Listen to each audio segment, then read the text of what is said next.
Hey, what's up everybody? Welcome back to Suka Suka Gue Coffee Channel Agent of Change Podcast Edition. So in today's episode, we will have Shabnam Lee, who is a licensed counselor with the Australian Counselling Association. She holds a Master's in Management Psychology from the University of Nottingham and Master's in Counselling from the University of Monash, and focuses on general counseling issues including work burnout. So Shabnam and I have worked together for maybe almost a year now. She helped me be a better person, be a better barista competitor, and also she helped me in my journey to become a world barista champion. So enjoy today's episode. We'll talk a lot about how to manage your anxiety, how to manage your inner parts, and how to use that to your advantage. Enjoy. Good morning. Good morning, Mickey. This is very fun. This is the second time I've sat on this chair. Yeah. And you're on that chair. Yeah. So, This is your usual seat. This exact place here. So I want to start by maybe going back a few months ago, where we had you come to our training. Yeah, end of last year. Okay. Yeah, I think it was maybe around November last year or something. Yeah. Where you had 8-10 people. They were all coffee competitors. That's right. Yeah. And then Including yourself. including myself and basically the common grounds team. And you went through a few steps with us. You asked us about our competition and to sort of go within, and then people started crying. Right? Yeah. Great, I was crying. Yes, I was crying. I made fun of them, and then I started crying. Then you started crying. Yeah. Yeah. So that's something that coffee people don't talk about or even experience, because The crying, like showing of emotions. I'm sure coffee competitors or coffee people in general, or hospitality people in general, they cry and all that. It's a high-paced environment, so a lot of the times the emotions get high, but not intentionally. And it was definitely there was the first time we did it as a team as well. And after that, it's sort of just, even without really having conversations after that, the team sort of felt like, oh, it's okay to cry. It's okay to talk to people about our fears, our feelings, our anger. So everyone became a little bit more open with each Yeah, other. I think so. And I don't know if you've had a lot of experiences like that. Maybe let's start there. Making people cry, like in I'm sure that happened. But yeah. no, actually, that was not my intention. And when the first few participants I could see were visibly moved, I thought, okay, that's great. You know, we went somewhere that's really meaningful. And then, of course, when Yesi also started to tear, I was like, oh, okay. Great, this is also meaningful for her. But when you started crying, I was like, this is not Mickey. Like, what's going on? Then I realized that you had suppressed your emotions. You had buried it so deep, and you had put a front to it. Okay, and that's what I see a lot. I see people taking really difficult experiences, thinking they've processed it, and what they've done actually is just bury it really deep. Yeah. Yeah, so that's what I do see often. Yeah. Men and women general. Yeah, for sure. Yeah. For sure. Yeah. I don't think that was the first time you saw me cry, but maybe. I to think that I point. saw you tear, Yeah. but like tear, and it was from a younger place inside of you. But I guess I'd never seen you cry about like something that you really wanted so bad and didn't get. Yeah. That's a different kind of kind of tears. Yeah, emotionally it was very different as well. Yeah. And yeah, it was good to let it out. So you mentioned about going in, right? So maybe What that means. yeah, what that means, because normally the audience of this podcast, Right. we're used to going in the rabbit hole of coffee extractions, how to make coffee better, how to serve coffee better, how to enjoy coffee better. Yeah. It's all about what's next and how to make things better. And we experience this. I'm always thinking forward as well, right? Yes, you're Yeah. always like visualizing Yeah. the future. And that's how we're programmed as people. So let's talk us through what going in means and how does that relate to, I guess, in general psychology and therapy. Okay, so I guess the method that you're talking about is what I call insight, which is going inwards. Doesn't always have to be that way, but I find that it is the most effective way. And what going inwards means is getting in touch with first your body, how it feels physically. And from those physical sensations, most likely you're led to a part of you that's holding certain kind of emotions. Like maybe you felt like a heaviness on your chest. The flavor wheel. Yeah, yeah. Flavor wheel, emotion wheel, guys. Yeah.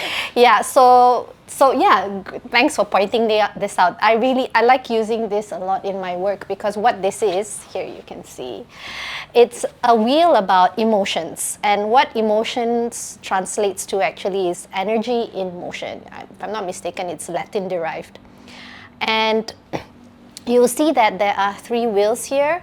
By the way, I want to credit the person who came up with this wheel, which is Lindsay Braham. Thank you for your work. So how she broke it down is that there are core emotions that all of us experience as humans. And within those core emotions, they're further defined because there's little nuances between happy, joy, curious, and being proud, right? But what I find oftentimes with people is they can't access these emotions. They just know, I feel happy, I feel sad, I'm angry, the end, right? So what I do is I say, listen to your body. Just for a minute now, pause and scan your body. Do you feel perhaps numbness somewhere? A slight headache? I get coldness a lot. Or one that's very popular, my heart is racing. Okay, and then I ask them, so based on the physical sensation you've identified, what's the feeling that it correlates to? What's the emotion? Because emotion shows up as something that we identify in our brain. And so, I want to hide from people, I guess, insecure. Does that sound right for you? And then sometimes, well, I would say 80-90% it's like, yeah, I guess that's how I feel. I didn't realize that. Okay, so what we do then is we explore that emotion. And usually we try to understand why that part of you does what it does. Like, where did the feeling of insecurity come from? Did it come from having failed before multiple times, not having the right support to tell you, hey, failure is a great thing, you can learn from it, or you were shamed for it? Okay, and that usually traces back to the first time you felt that experience. And when I say going inside, we actually try to tap to that part of you where you felt that experience for the first time. And you would often find that most of us have experienced these different flavors of painful experiences in our childhood. Okay, so then we explore. And once we explore and we can understand where it comes from, suddenly it makes sense, like, oh, why I behave the way I do. Okay, and then things start to click. When things start to click, suddenly you're offered a possibility of behaving in a different way. Okay, and imagine taking that to everything that you love, or anything related to coffee making. Suddenly, when someone gives you a feedback, oh, hang on, instead of, going inside and feeling really insecure, like, hey, hang on, that was a part of me that experienced that a long time ago, but I'm an adult now. I think this might be helpful. So you start to shift inside, and your relationship with others also start to shift. Yeah. Right. Yeah, it's funny, especially with that. I think I told you, coffee people have, we call it the flavor wheel. Yeah. Tell me more about it. Yeah. And I guess with this, you do start from the outside, and then you go inside. Yeah, you go inside, correct. You go, oh, I'm a bit, I have numb hands. And then, oh, that's a sign of being scared. And then scared is fear. Fear, yeah. the way we see it for coffee, we start from inside and we go out. So you have, say, fruity, and then from fruity you have citrus, and then from citrus you have orange, mandarin orange. And I think that's going back to my point in the beginning.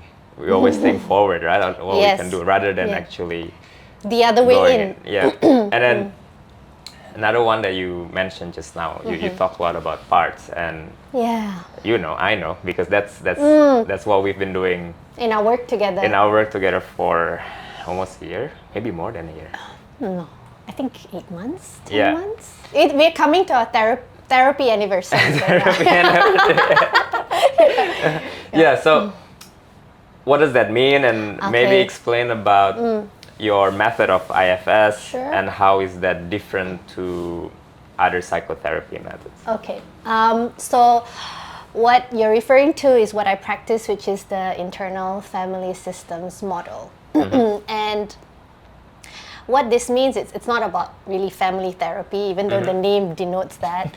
It's actually that we believe the concept of the mind is multiple, it's not singular, which means that our mind actually holds different parts of us.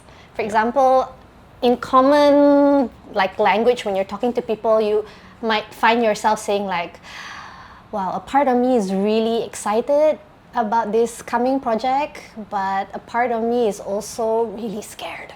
I think it might be overwhelming. So you see, suddenly you're talking about two different parts. And that's what we believe. Well, of course, there's more than two, there's multiple. And each of these parts, they play a role in our life. They help us do what we need to do. It's just that sometimes some of these parts take on burdens and they behave in extreme ways. So for example, a person who's very organized, being organized can be helpful, right? You get things done, you make sure you're on time, but it can be taken to an extreme where you tend to control things. Like if someone else shows up late, you get mad at them, right? So that's what I mean by you start to behave in extreme ways. And when you do that, you become very rigid. Okay, and when you become very rigid, it starts to affect the relationships with people around you. So we believe that this process of internal family systems is really about getting to know these parts with curiosity, understanding why they do what they do. Because every single part, one thing is very clear, they have a positive intention. They just want to help you. There are no bad parts. And another core concept to IFS is that there is within us this true sense of self, this core self. And what, for me, how I translate that to, and for other people it could be many different things, but for me is I call it the soul. Or for some people it's the universe, the energy, But what it is that it contains this infinite capacity for compassion, for courage, for calmness, for confidence, for clarity, and for seeking connection with others. Okay. By accessing this core self, which is what we do in therapy, we start to get to know these parts with compassion and curiosity. We don't judge them, okay? We start to understand them. It's almost like becoming friends with them and welcoming them to our lives in a way that allows these parts not to be so reactive. Okay. And one of the steps through research to talking about this is to befriend those parts, right? To befriend those parts. To know them and to know what their personality is. And what their beliefs are, where they learned, what they learned. For example, we've all got an anxious part. Who doesn't have an anxious part? Okay. Where did that come from? Did you learn that from mom? Did you learn that from dad? From friends? Okay. And what beliefs does it hold? Is anxiety bad? Or is anxiety good? Could go either way. For competition, as I told you, but maybe not really to people, is I borrowed energy from these parts, right? So we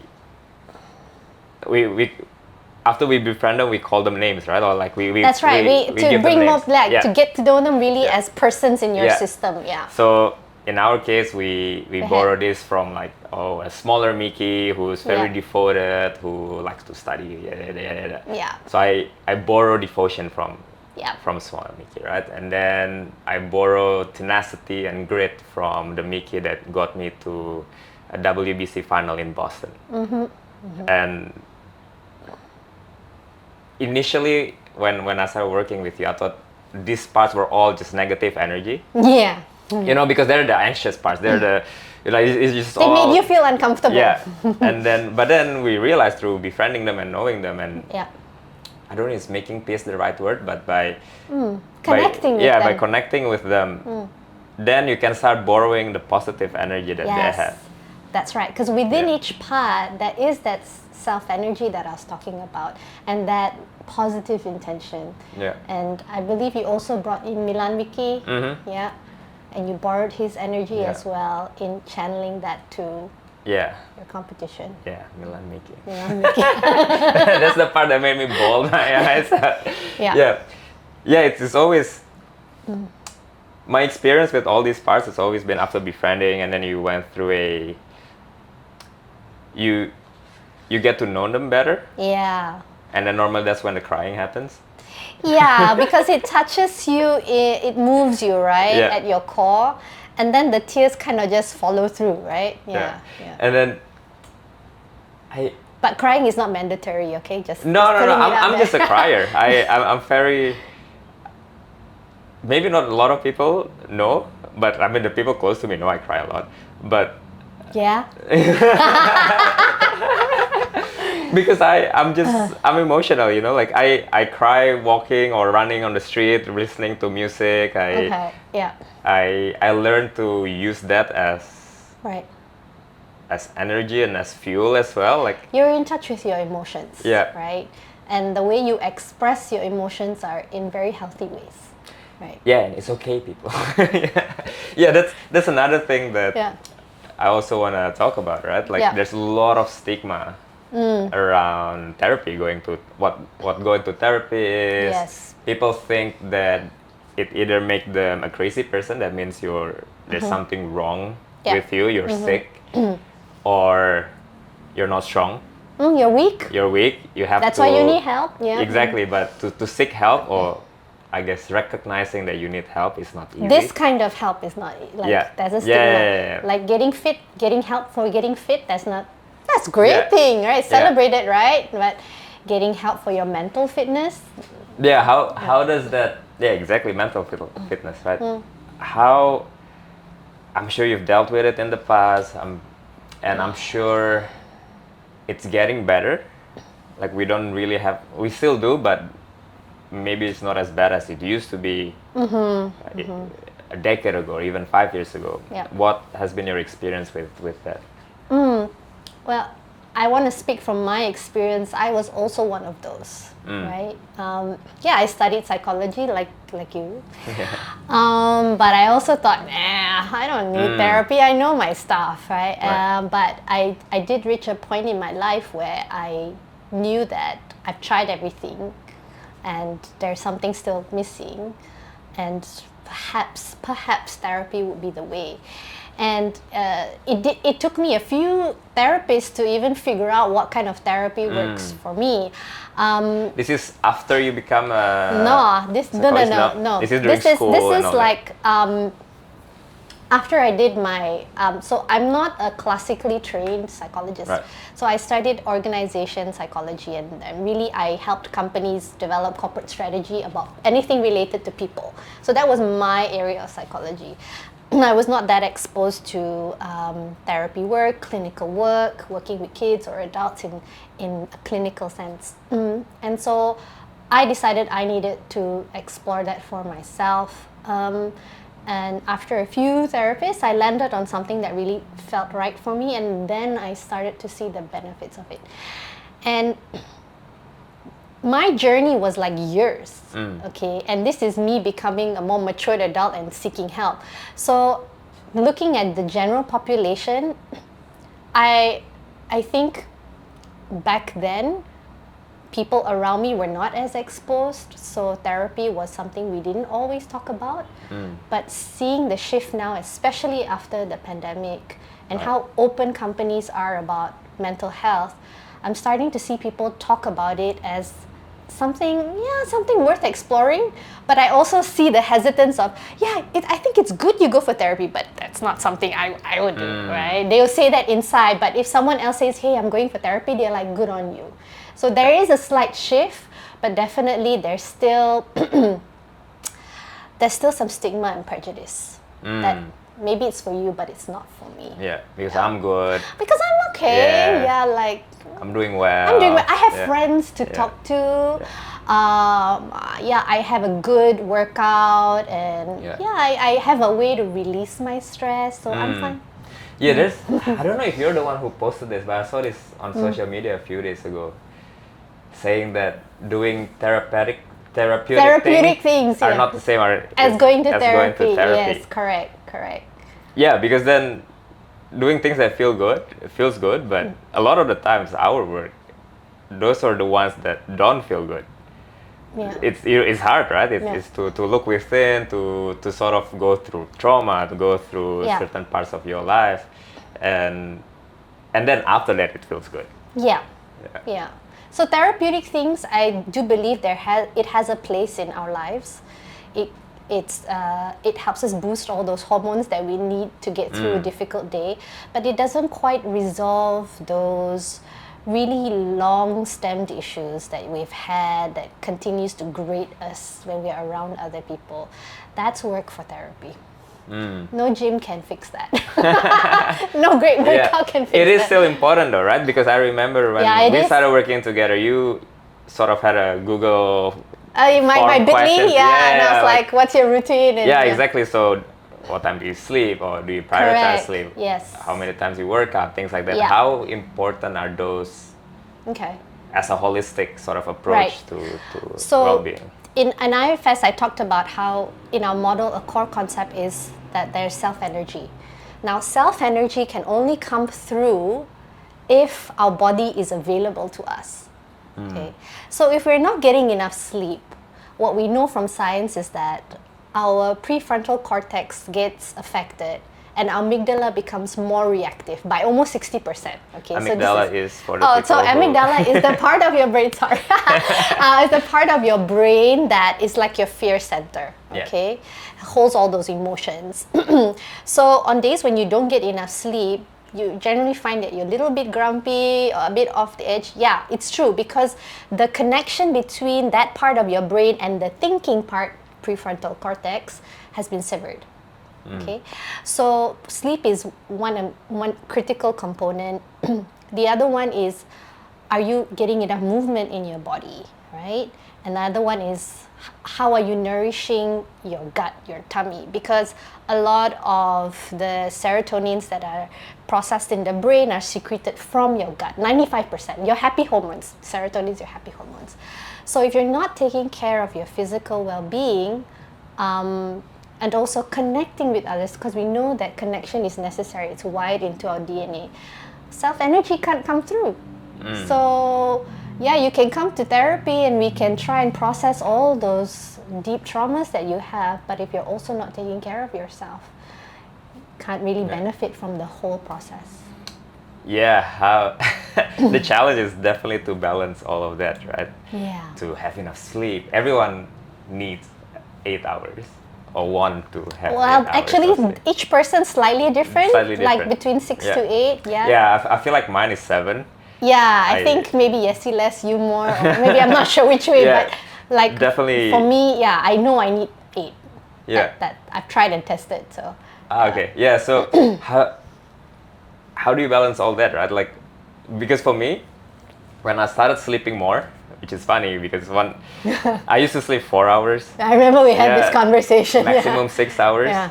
And then I was telling Reina the other day. When I started sleeping 6 to 8 hours, I started feeling guilty. I started feeling like, I run companies, I'm competing. I'm not supposed to be sleeping 8 hours, Like it was also very scary as a competitor, because I always pride myself that I work the hardest and hardest worker in the room, the rock and all that sort of stuff. Sleeping more doesn't feel like I'm the hardest worker in the room anymore. But then it allows you to work harder elsewhere, right?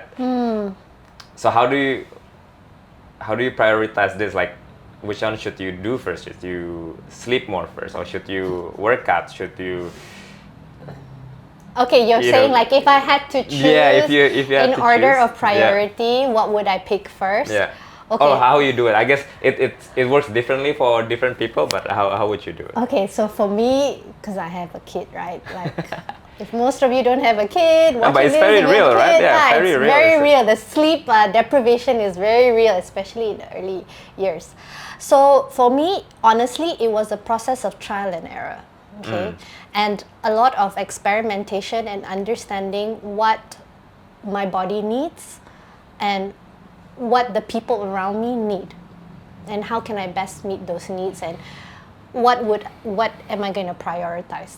I don't think it was something that I don't think I've arrived there yet. Okay, but am I getting better? Yes. Do I still have days where I feel like it's tough? Yes. Okay, but it's a conscious effort. Okay, so one of the things that I told myself, and it's really because of all what the science is telling us and pointing us to, which we know can change, okay? Yeah. So, but currently, what modern science is telling us is going to bed and waking up at around the same time is super, super critical, okay? Because it affects your decision making during the day, right? So that was the first thing I decided to get right. The second thing was, I love working out, and this was a painful lesson for me. It was also trying to figure out the age that I'm at, what my body needs from me, and what seems feasible, knowing all my different commitments. So yeah, I adjusted my routine. I decided that workouts are the first thing that I do in the morning, so that the rest of the day can go on as long as I can, as it needs to. So that's done. And what I realized is, like, on those days where it's just impossible to get a workout in, I just make sure that I move. I don't sit down all the time. So if that's really hard to do, like getting a workout regime is really hard to do, that's the bare minimum, I think. Just increase your steps. Yeah. If you started off at 3,000, get it up to 5. That already does. Science also tells us like 20 minutes of walking a day increases your function of your brain. Yeah. Okay, so all this stuff that's good for your brain. Then the third one is, of course, my food. This one has to be the hardest. Learning to spend more time to cook for myself. Yeah. And then the fourth one is, I always prioritize connection. So I have a very curated group of friends, and I make conscious effort to spend time with them. And they're there because really we just enjoy each other's company, and they are also my support network. So that's what helps me do what I do, running my business, being a mom, being a wife, being a good friend. It's because of this support network, and I have to say also because I have great neighbors. So that's something I'm lucky to have, because proximity matters, you know. Especially when you live in Jakarta, proximity matters. So friends that you can depend on, priceless, right? So because of this setup that I've created for myself, doing what I do is possible. It has opened a lot of opportunities for me. And it was intentional, right? It took work. Years. Yeah. years. Yeah, and I think a lot of good points there. One being the sleep. Yeah. And like people like to. I'm a morning person, right? So I don't stay up all the way till 2 in the morning, 3 in the morning. Yeah. I don't get why people where they can just sleep, but they choose to watch Netflix till 3 in the morning and then feel shitty the next day, like. Right. I'm not talking bad about people who want to do that. But there's a very good reason for that, right? So if we go back to what I've learned in IFS is, that's because there's a part of us that's saying, hey, do more of this, it's good for you. You'll feel so good if you do it. And what that part's intention is really make you feel good, right? Yeah. So just stay up, watch TV. It's okay. Tomorrow will be better. Right. And same thing with snoozing alarm. I feel it's the same. Like that's that part where that 5 minutes of sleep feels so good, you should do it, right? Yeah. That then brings me to this point that I wanted to ask you. Internal dialogue. And yeah, things like that, right? Oh, should I snooze my alarm? It's gonna feel so good. But there's also another voice that if you're disciplined enough, or if you want something bad enough, you do it. That says, no, you shouldn't listen to that guy. You listen to, you should just like get out of bed. And not that I'm struggling with it, but I guess I sort of managed to balance it a little bit. But when I was chasing world championship before I met you, before we started doing this work, the voice that I crank up was the mean voice, right? Like, get out of bed, you should put in more work than everyone, and like if you don't do this, then you'll lose, which was all very harsh, but have some merits, and got me to a certain level of success. But then also there's the softer voice that is telling you, oh, it's okay, maybe you didn't get the same amount of workout in today, but you can do it tomorrow, it's okay. But then if you're very programmed to stay hard, as Goggins would say it, or attack, as Jocko Willink would say it, if you've been attacking, how do you balance that voice that it's okay, you can do better, versus just being lazy? Because then it's very easy to hide behind it's okay. It's also very easy to hide behind keep attacking. But because that voice is more go, you tend to move forward. Whereas if the voice that you sort of crank up is the one that say it's okay, stay in bed. How do you navigate that? How do you navigate that? Okay, so just using your example, this softer one, I would say this is like a little bit more compassionate towards you, like rest, it's okay, you've been working so hard. Is that this side? Yeah. Or is it be lazy? I don't think it's be lazy. What's the energy of this one? If you let this, I feel like if you let this one go a little bit too long, it will become lazy. Okay, got it. All right, okay. So it's just right at the cusp of laziness, I would say. Okay. Then there's this other one, which is like, stay hard, right? Okay. What we need to remember, there's also you at the core, okay? And what we know is this part is useful, and so is this part. But if either one of them were to rule your life, be in the driver's seat of your consciousness, we also know it would head to disaster. Or, in other words, for you, it would only bring you to a certain level in the championship and not all the way. Right? So if you access yourself, your true authentic self, and you say, hey, hi, both of you, you're useful for me, you're useful for different parts of my life, but would you be willing to trust me to make decisions of when you come into play and when you can soften back? Because you both mattered to me. If you stayed hard all the way, you burn out, which is what you experienced as well. Right? And if you also just listen to this other voice, you would not. You become a bum. You won't achieve the things that you had dreamed of. You limit your potential, and you limit what you offer the world. Right. So if you access this part more, and you start to have internal dialogues with all of them, and say, hey guys, we're in this together, you and I. Okay. Today I think I'm gonna channel you more. I think you just soften back.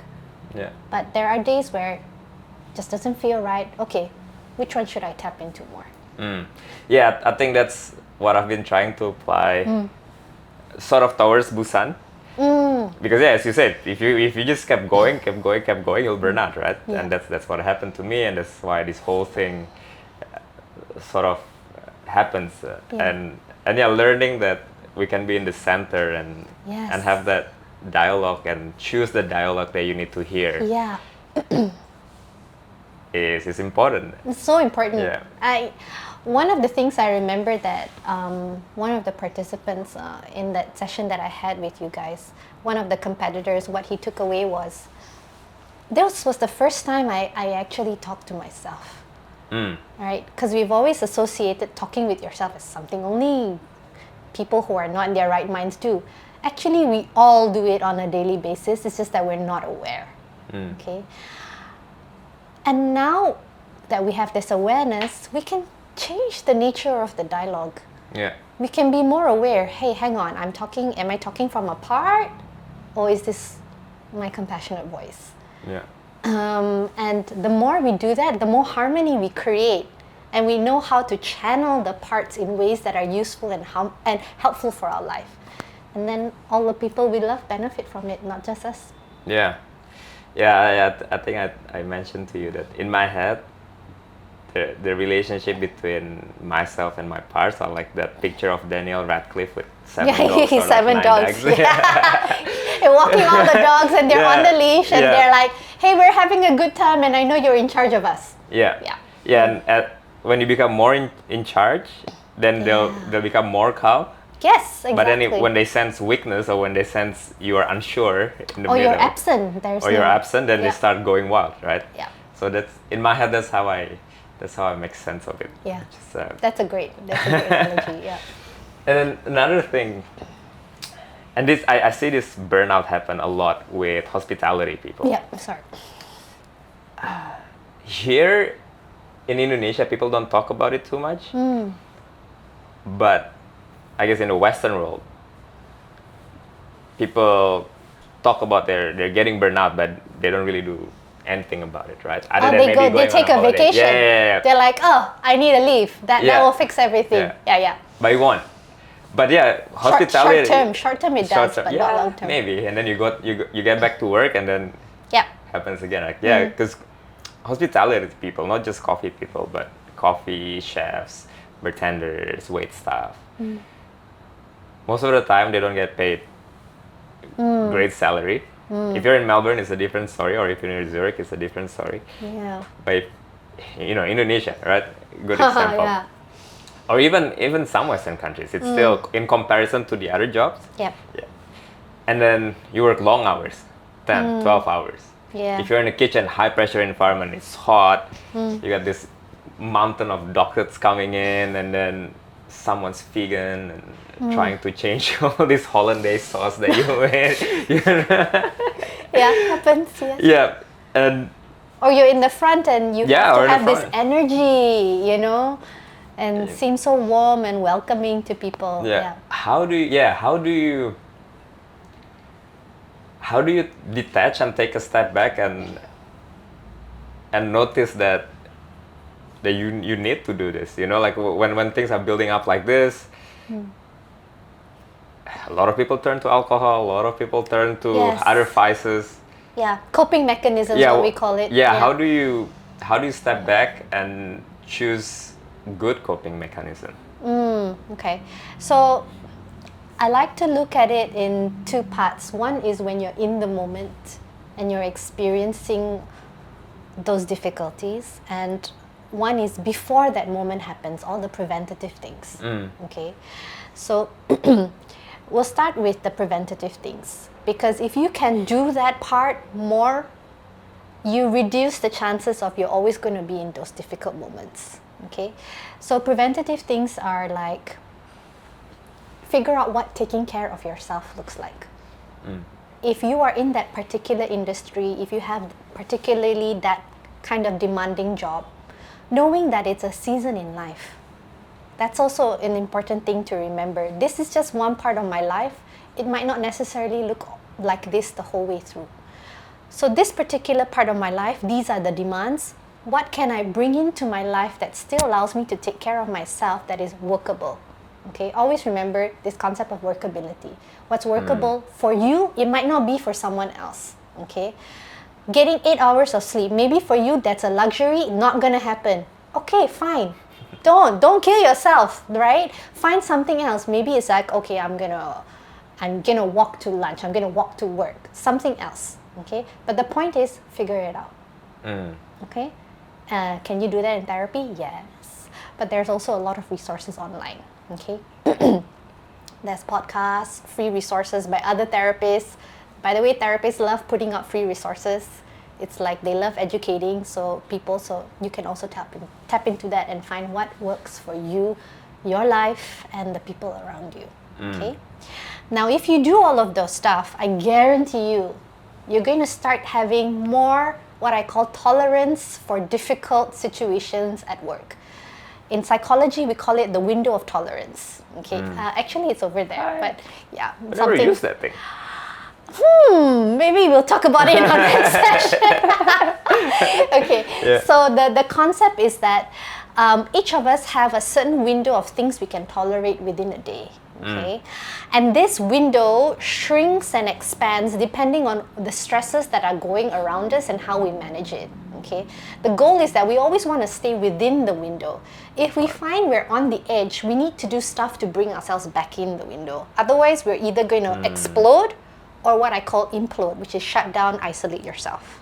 Okay, so the preventative stuff is really about understanding, hey, what's my window? What expands my window so I can handle more difficulties, I can manage my stress better, and becoming aware of that. Okay, that's preventative. Right. Now, in the moment, you're always like, I hear this a lot. When I'm in the moment, all these logical things don't make sense to me. Yeah. Goes out right? And that's totally correct, because what happens is the amygdala, like what I mentioned earlier, has taken over, and your rational mind is no longer present. Okay, so in those moments, there's a couple of things you can do. One is to bring awareness to your breath. Okay, be mindful. Well, yes, exactly. These are aspects of being mindful, right? When you can bring yourself to the present, when you can bring awareness to where you are right now, you know what it does? It turns on your rational brain. Suddenly your rational brain and your emotional brain are more in sync. Okay? Suddenly the frustration, the anger is not explosive, but actually can be meaningful. What is this trying to tell me? What is it? What can I do? Suddenly you become more resourceful to find solutions. Okay? That's really what mindfulness is all about. Okay, so I call it like the integration of your emotional and rational mind. So with the breath, what the breath does physiologically is that it connects us with our body, and through our body we access the mind. Sometimes it's really hard to access the mind first, right? Because we're in the moment. Access your body first. Okay? So it's what we call a physiological breath, which is 2 inhales and blowing birthday candle out, exhale. Okay. Now for the expert level, that's basic, right? Once you kind of mastered that, hey, I can bring awareness back to my body, and I can bring awareness through my breath, and this creates that availability of pausing before I react. Then you can do your internal dialogue, which is what's going on inside of me? Oh my God, I'm really mad right now. Okay. That also activates your rational mind. And what you're doing is you're locating that part of you that's pissed off, that's frustrated, that feels taken for granted. Okay? And you can be with that part and say, hey, I know you're upset. I know you're activated. Let's talk about this tonight when I get home. You don't have to resolve it in that moment. The mere acknowledgement and the validation of that part will cause it to soften and be less reactive. Because all that part wants is like, hey Mickey, listen to me, I'm mad, pay attention, right? Yeah. And if you just say, hey, I heard you, and you make a promise like, when we get home, we'll unpack it together in our internal dialogue, continued at home, that part's like, okay, I'll soften back now. Okay? But you gotta promise, you gotta follow up on your promise, you gotta do the work when you go back home. If not, that part doesn't believe you anymore. And then it will come back with a vengeance the next day. That's what suppressed parts do, right? The more you like deny it, the more reactive it becomes. Yeah. How do you unpack it at home with? Okay. So it would be again, just staying with that part and making sure that you're curious about it. If there's anything more than curiosity, for example, you're critical, you're judgmental, you want to change it, then you know that part is not going to want to be friends with you, right? But if you say, hey, I'm here.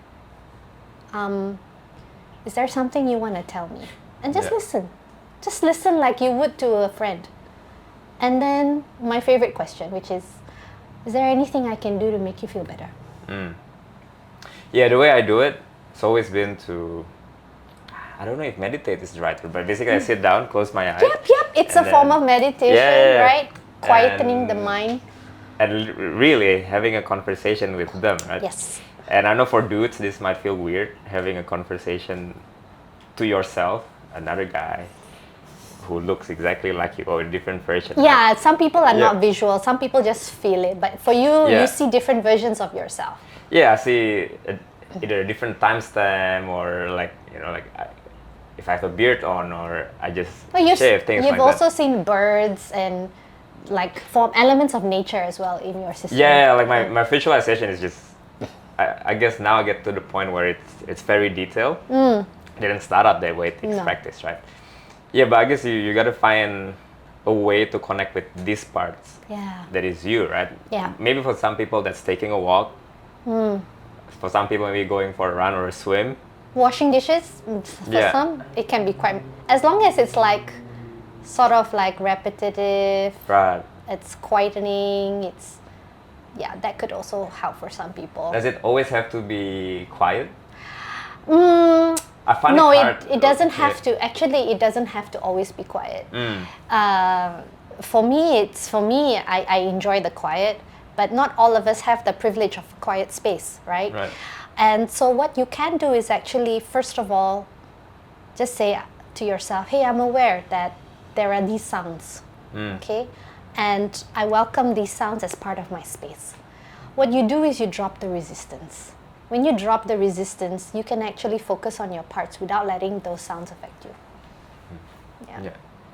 Right. Now I want to go back a little bit to what you said about preventive method and in the moment methods, yeah. I don't know if it's the same, but it happens a lot with competitors, coffee competitors, where they've trained, they put in the, 10,000 hours or closer to 10,000 hours.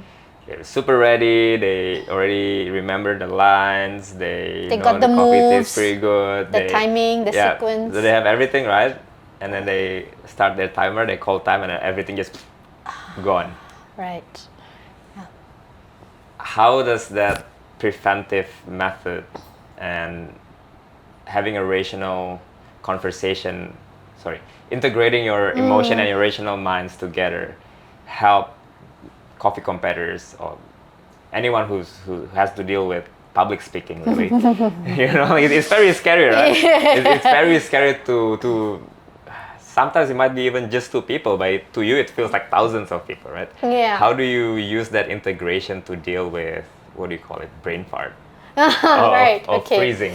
Yeah, it's a freeze response. Yeah. That's what it is. So let's again go back to preventative and in the moment. Preventative, what you could do is that little internal dialogue that you have with your parts. Hey everyone, today is a big day. We're going to be experiencing this part that's organized and knows the routine. I am lending your support here, okay? Parts that keeps me sharp and helps me bounce back in the event of a misstep. I'm pulling you in as well, okay? And whatever parts that you need, right? Bring them all, collect them. I like to put them around a bonfire or I have a beach, that's my thing. They're all on a beach. Bring them, gather them and say, hey guys, this is a big day. And we're in this together, okay? What you do is, again, you establish leadership with your parts that says, I'm in charge and I need your support to help me show up and do this thing that matters the most to me. That is preventative. The more you do it pre-competition, the better, right? As you have experienced it personally. Yeah, for sure. I definitely did have that conversation with my parts on the morning of the final round. Oh, hey, Boston Mickey, I need your energy. Yeah. Milan Mickey, we're gonna redeem you today. And you did that before, right? Not just on the day, right? Yeah. It had become your routine, your thing. Okay, and then now in the moment, right? So as you're approaching the stage, you can also sense their energies with you. Okay, and right before you start, what will be so helpful is to bring your mind to the present moment, which is take in your 5 senses. Okay. Smell, I'm guessing it would be coffee, but I think you guys are so good, you can be like a coffee with a hint of, you know. So yeah, take that in. Expand your gaze. Okay, so there's a thing about when we shut down and we become anxious, or when we have a panic attack, our vision narrows. So you want to expand your gaze, take in the audience. Okay, or take in the floor or your counter if the audience is too far, you know, whatever works. The idea is expansion. Okay, so that's your sight. Your ears, pay attention to the tiniest of sounds, the aircon, the music, whatever. Okay, that's in your surroundings. And then your senses, almost feel the air on your skin, the floor, the ground. Feel yourself connecting with the ground. Okay.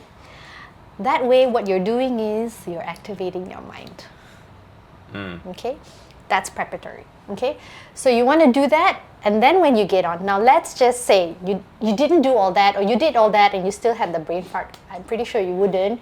But in the event that the brain fart that you have this freeze where suddenly your brain shuts down. Okay, which is a energy conserving method when your nervous system feels like there's danger. Okay, that's what psychologically it's doing, and physiologically. You want to take the 2 breaths and the 1 exhale. Yeah, physiological breathing. The physiological sigh. Okay, you want to do that. Connect with your breath. What's let's do that again. I guess so. Not a lot of people know about it. Sure. Unless maybe they work out or something, because. Or they listen to Huberman. Huberman podcast. So, yeah. So it's to take 2 deep breaths in, and then exhaling it through your mouth. Yeah. What's the sort of scientific reason behind doing that helps your body slow down so much? Okay. So it's sending a message to your nervous system that I am not in danger. Right. I am safe. Because if you're in danger, you'll be like... Your heart starts racing, or you. Some people will go fight, flight, freeze, fawn. There's so many. There's like 5 Fs or something. Yeah. So, but this particular one is a freeze response, right? So, what you want to do, and the reason why it's that your body's responding that way, it's because you're like taking in there's danger. Okay, so you want to tell yourself through your breath, I'm safe. I'm safe. And the breath activates the parasympathetic nervous system, which sends messages to your brain that, hey, we're okay. Rational mind comes back on. Okay, and then now you have access to all parts of your brain. Okay. Yeah. And then I guess whatever you competition people would do in that moment, apologize if that's something you do. I always find like apologizing is quite empathetic. You connect with the audience, because who hasn't been in a brain fart moment, you know? Like,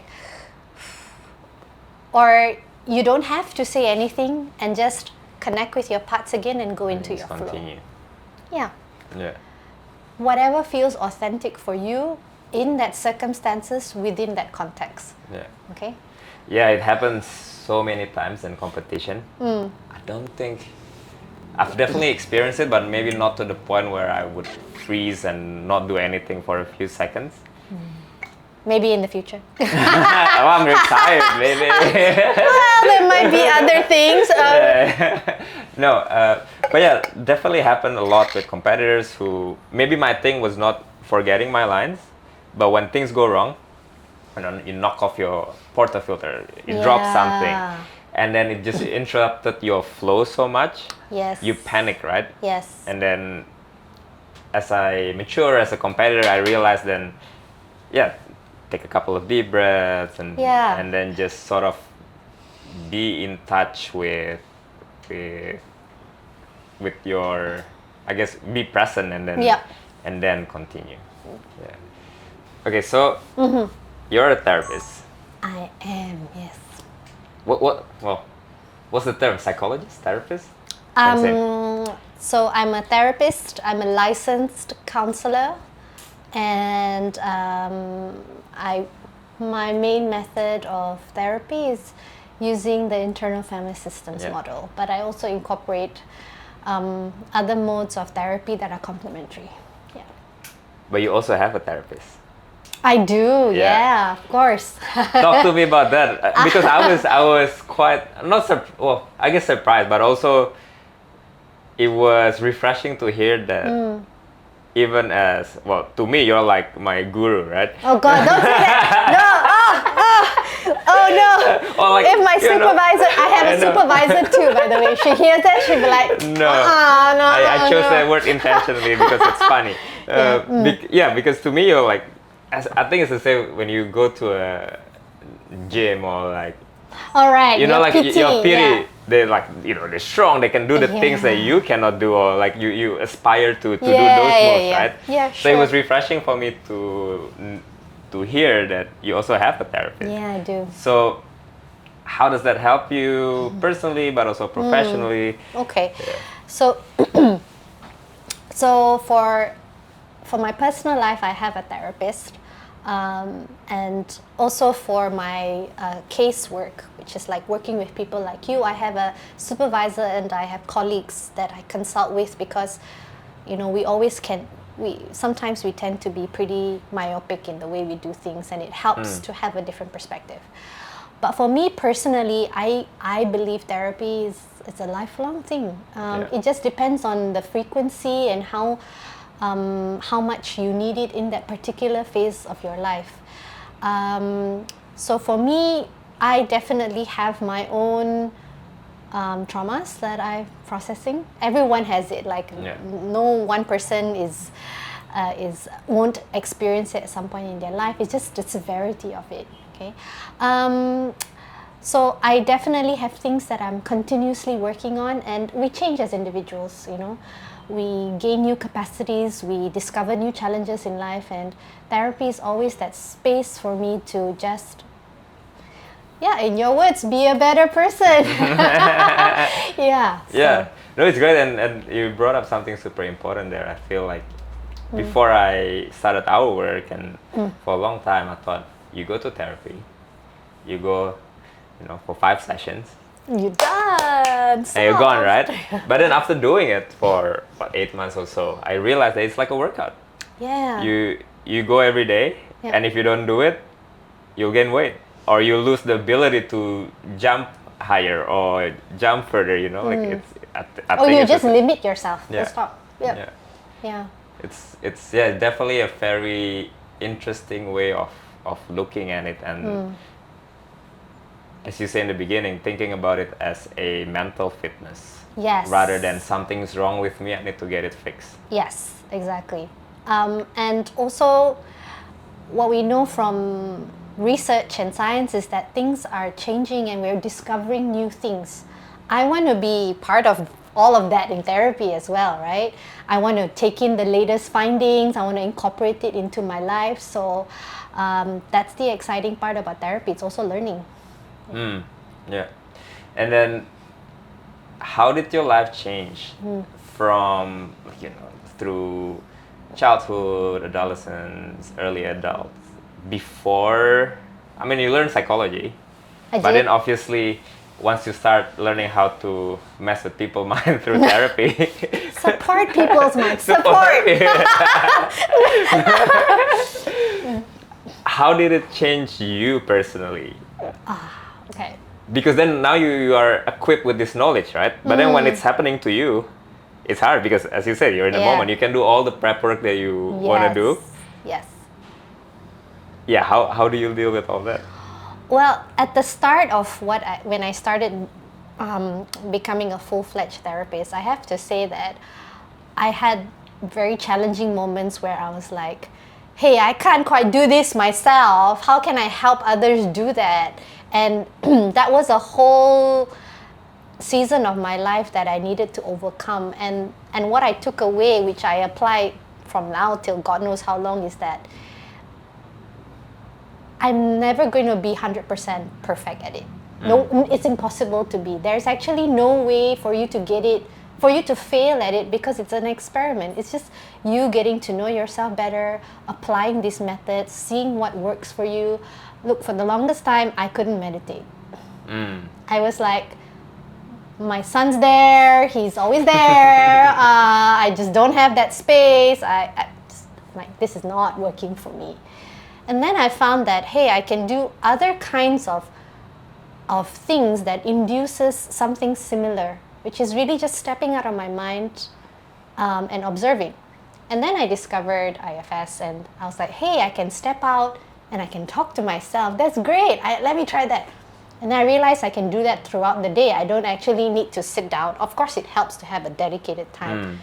But on days that I can't, I just find myself still like pausing in between sessions with clients and like, ooh, did I do the right thing? I have those moments, right? Yeah. Oh no, did I show them that I like them too much? Because that happens, right? Sometimes I meet clients and I'm like, I want to be your friend, but I can't. So I have those moments, and I just have those little dialogues with myself, and then I realize, hey, this is, sometimes it really works for me, and I feel so good at it and great at it, and some days I'm like, I'm not connecting, there's a disconnect, and then I get curious, okay, what's going on? Yeah. So continuously just learning how to do it better. Yeah, that's definitely great, and maybe really not connected to that point, but I wanted to ask you earlier. You mentioned about finding the right type of therapy, finding the right therapist. Yeah. How do people go about doing that? So I would say, first off, educate yourself on what's available for you. If you prefer it online, there's a whole lot more out there for you. The second one, if you want it in person, then you got to really see what's available in the vicinity. You can look a lot of that up on Instagram, right?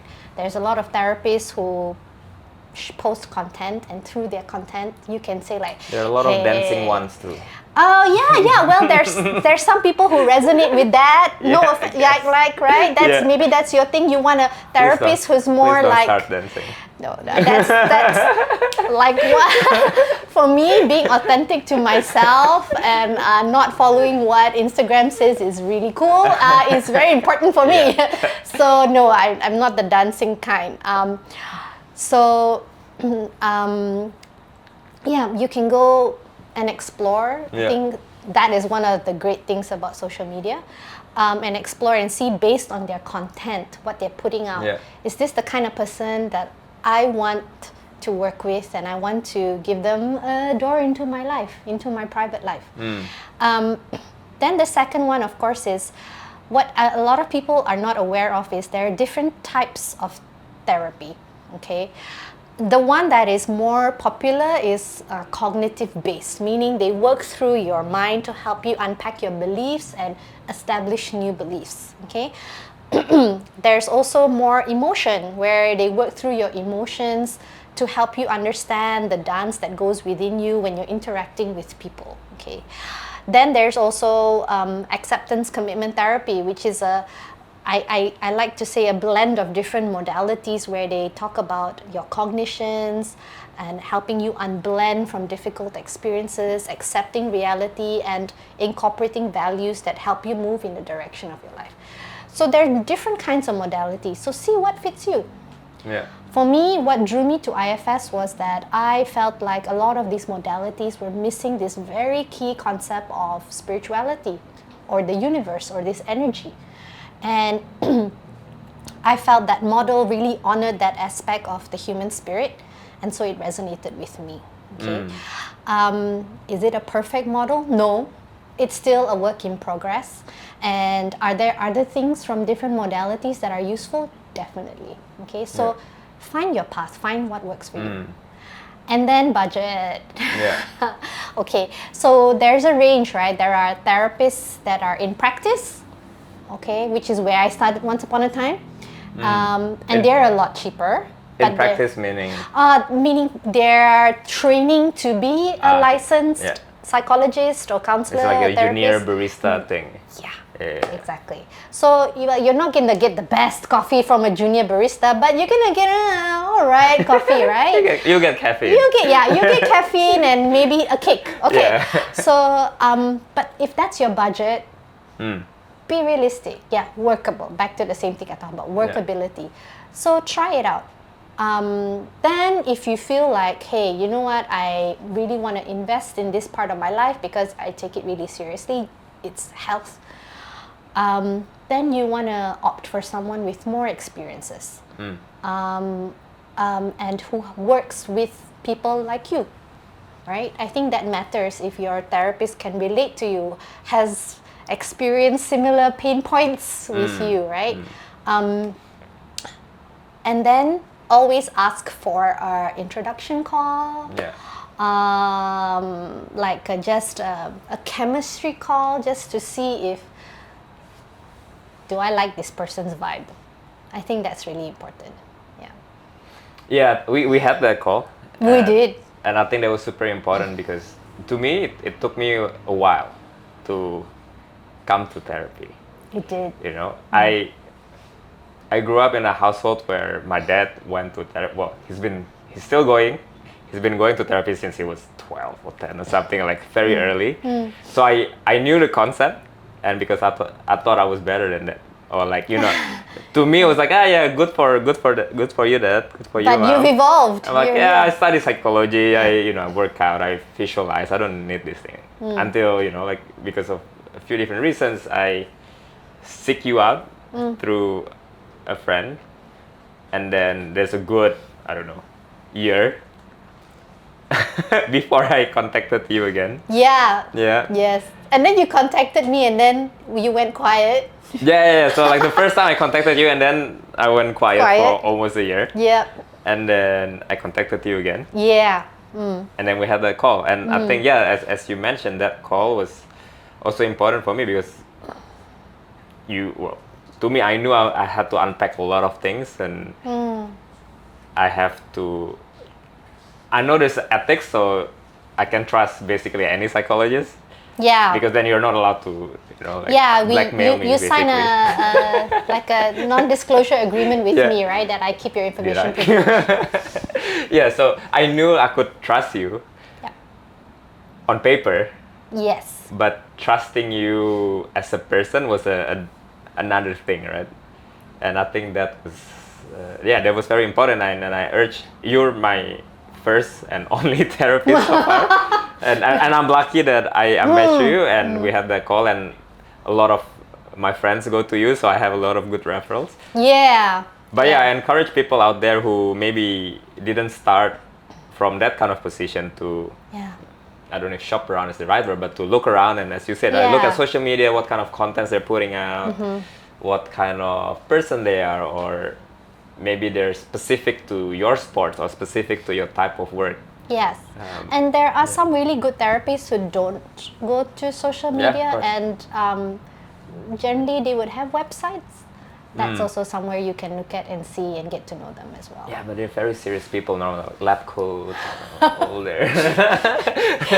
They're not cool. Yeah, some. But you're going for experience and their ability to support you and help you. So, Yeah, and I guess you mentioned seasons of life, and different times of your life need different type of help, right? Yes. So definitely, yes. some modality might work. I don't know, correct me if I'm wrong. Some modality might work at one point, but then after a while, maybe you... I would say like it depends what the challenge is for you. Some people just want, I only have this particular problem and I just want to do this. And for that, yeah, you can go to other modalities of therapy, but specifically the kind of work I do is long-term and more sustainable. So some therapies are more short-term. I prefer longer-term work with clients. Yeah. Oh. So it depends. What is your need? There's a lot of parts inside of me that still haven't been discovered yet. So. But you've also kind of developed the skills on your own, right? And a lot of what you do is in between our sessions. It's not just when you come here that we unpack stuff, right? Yeah, you gotta do the homework. You gotta do the work on your own as well. Yeah. Then you really benefit from the entire experience. Okay. Yeah. Right. Before we go. You've worked with a few coffee competitors now, people. That's right. Won't name names, but... Yeah, no. I can't name names either, So, to me, I feel like it's really great because then now my community has started recognizing the importance, right? Yeah. And now that you understand our kind better. Slowly. But I think you have great examples and you have a wide range of people or coffee people in different points in their career. Yes, right? yeah. What would you say to those coffee people who haven't seek out help yet, who haven't got the chance to maybe come here, they don't live in Jakarta, they live overseas, they live in other cities? What would your message be to them, and also how, if they want to learn things from you? I know you got a couple of things coming up. Yeah, I do. What would your message be to them? So your question is for those who are watching this and just starting their journey or maybe interested. Okay. I would say start first by looking inside. Is there a part of you that you would like to get to know? And I would say the best place would be to see which parts of you don't like so much. That you have a challenging relationship with, or in terms of competition or your work, what parts seem to always get in the way, that seem to block you, that seems to make it hard for other people to connect with you. Okay. And then go and find the resources that would support you in understanding that part. Is it a critical part? Because we all have inner critics, right? Is it an anxious part? Is it a part that's so afraid of failure? Okay. And first of all, there's lots of content around that. So for example, inner critic, you can read a lot about self-compassion. Okay, it's a real thing scientifically that works. Okay. Yeah. And then if you have a part that's afraid of failure, there's a lot of great work around growth mindset, okay, and how our relationship with failure actually determines our approach to life and the capacity at which our brain grows. So by the way, our brain is neuroplastic, it continues to change and adapt, which makes therapy work, because that's how I know people can change. Otherwise, this would be a very hopeless profession, but I know from science people can change. Start there. And then see if therapy is your path of getting better, doing better. It might not be, okay? Perhaps some people are contented reading books, listening to podcasts. There's a lot of great educational content, also not so great educational content, so be wary of that. But if therapy is something you're curious to know, I would say there's no harm trying. No one ever got hurt from going to therapy, okay? Unless, of course, you went to someone that was professionally questionable. But check out their credentials, please. Make sure they're licensed, okay? They're reputable, okay? And then try. Like, there is absolutely no harm in getting to know that part of you. Unless, of course, there's the fear. There's the fear that getting to know that part of you will be too scary. And I want you to know that almost everyone that sat on this couch with me had that fear. So you're not alone. Okay? I did. He surely did, yeah. His face, like I can tell when Mickey is in fear, right? His face would scrunch up. And then I also know when his courage comes through and his face softens, right? So Mickey has it, I have it, we all have a part that's afraid, okay?